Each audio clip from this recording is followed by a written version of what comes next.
మమ్మల్ని చాలామంది అడిగారు ఏంటంటే అన్న ఎందుకు నువ్వు రెస్పెక్టబుల్గా మాట్లాడతావు కదా, ఇప్పుడు పొలిటికల్ వీడియోస్ చేసినా లేకపోతే ఏదైనా వేరే రకమైన వీడియోస్ చేసినా మరీ ఇంత లెవెల్ ఆఫ్ యూనో ఒక రకమైన హ్యూమిలియేషను లేకపోతే ఎందుకు ఇలాగా అతన్ని టార్గెట్ చేసి మాట్లాడుతున్నామంటే చాలామంది అడిగారు. అంటే కింద కామెంట్స్లో బత్తాయిగాళ్ళు వచ్చి తిట్టడం ఇవన్నీ నార్మల్ అయ్యి వాటిని మేము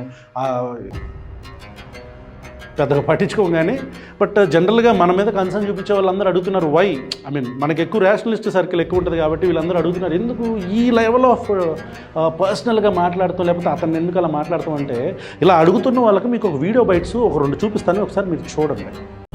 డబ్బులు ఫ్రీగా తినే సోంబేర్ నా కొడుకులు ఎందుకన్నానంటే, దళితులు అసలు ఎంత వరస్ట్గా ఉంటారంటే అన్న, 3-4 పిల్లల్ని మెయింటైన్ చేస్తూ ఉంటారు. అసలు ఏ రకంగానూ దళితులను సాటిస్ఫై చేయడాడు. వాడు మొగుడు తాగి చచ్చిపోతే భార్యని వ్యభిచారంలో పెట్టి పిల్లల్ని సాకిచ్చాడన్న వాడు. ఎంత వరస్ట్గా, ఈ పెళ్లి ఎందుకు చేసుకోవాలి? రూపాయి తిండికి గత లేకపోతే పిల్లల్ని ఎందుకు కంటారు నువ్వు? అసలు అవలే అంత వస్తుంది నాకు.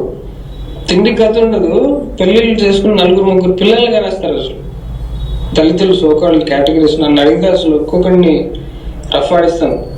90% ఇంతే ఉన్నది కదా. అంటే నేను మాట్లాడంటే వీళ్ళు పోర్ట్ఫోలియోస్ ఏం చూసుకోవడం, పైకి రాకుండా అవకాశాలు లేకుండా అట్లేం లేదన్నా. అసలు ఇండియాలో ఉన్నంత భూమి ఎక్కడుంది? ఎంత దర్జాగా బతకొచ్చు అసలు. నా ఓన్ ఫ్యామిలీ, ఆమె దళిత్ కదా, నా ఫ్యామిలీని చూసాను ఎంత వరస్ట్ ఫెలోస్ అంటే, ఒక్కొక్కడు పని చేయకుండా వ్యవసాయం చేసి బోర్ కొట్టి దాంట్లో అసలు ఏం చేయలేదు. అసలు షైన్ అవ్వాలంటే ఎట్లయినా అవుతారంట, కమ్యూనిటీలో అవ్వాల్సిన అవసరం లేదు. అంబేద్కర్ గవర్నమెంట్ డబ్బులు ఫ్రీ చూశారు కదా.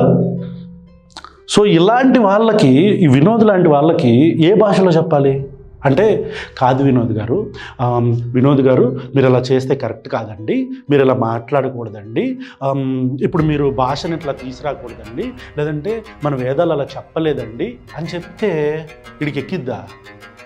ఈ నిరోధకుడికి ఎక్కిద్దా?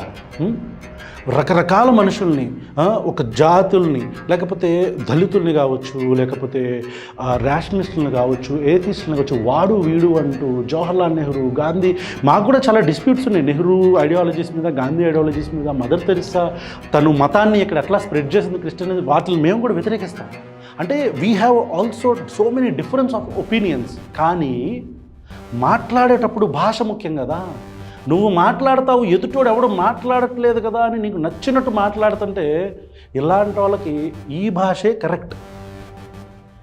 వీడికి medicine, he has to taste his own medicine.